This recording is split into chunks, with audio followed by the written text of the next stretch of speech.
wondered if something was living or dead? Well, take me for example. How do you know that I'm alive? I mean, I know I'm alive. I mean, because, well, I think I'm alive. But I can base that off of the 8 characteristics of life. What are these? Well, some people did some reproducing to make me, obviously. I think you guys know that shit by now. I am made up of cells. Many different types of cells, actually, but we're not going into that right now. Heredity. I have DNA from both sides of my family. Evolution. We were monkeys once. I use energy. I have lots of energy, and sometimes I really don't.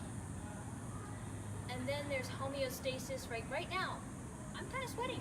It's hot. We're in the desert. I'm wearing a lab coat. And then there's response to touch. All right. Crud, that burns. That was a mistake. That was a mistake.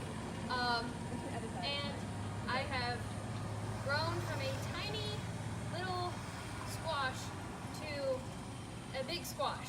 So those are the 8 characteristics of life. Take this tree, for example. How do we know that the tree is alive? Well, trees reproduce by dropping tiny little seeds that grow and develop from little saplings into these huge trees, and so on and so forth. They are made up of tiny little cells deep in there. A tree has DNA. That's why the leaves are green, and the trunk is usually some shade of brown.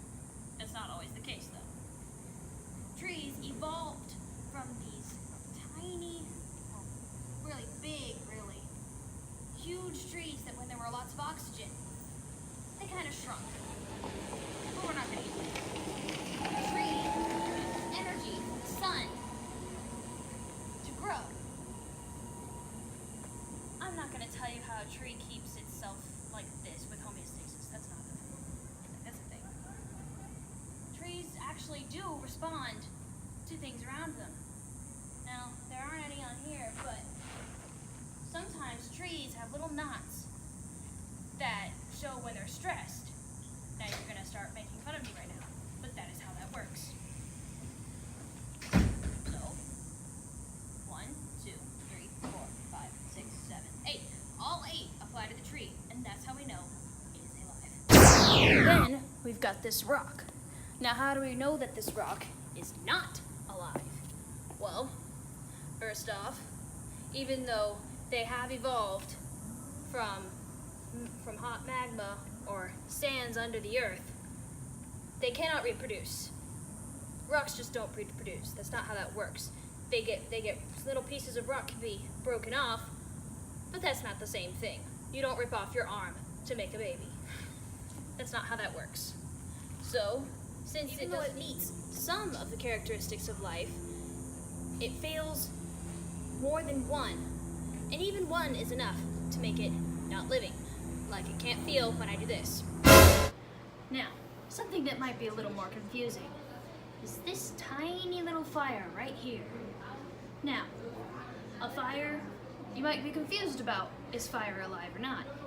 It does grow as it catches on to things. Fire does have energy.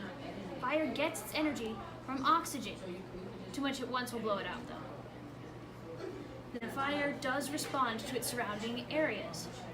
Like if I were to pour water on fire, it would go out. Fire, though, has not evolved.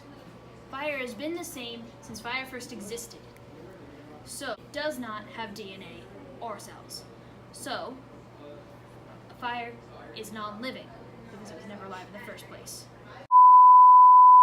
Wait, what? Did you even know? Although you may think that viruses are characterized as living, they are not because they do not meet 3 of the 8 criteria to be classified as living. They are not made up of cells, they do not use energy, and they cannot reproduce without a host.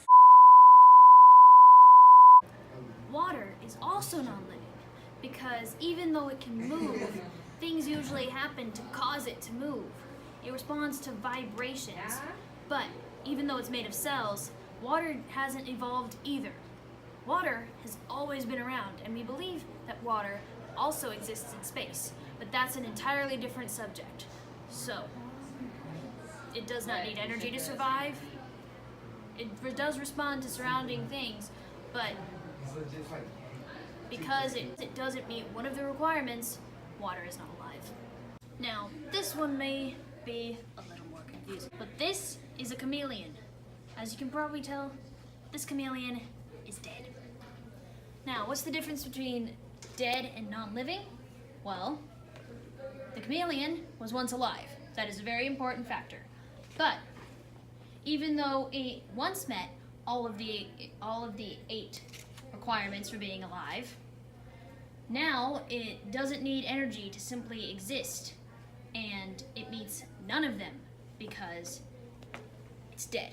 You now know what makes something alive, what makes something non-living, and what makes something dead.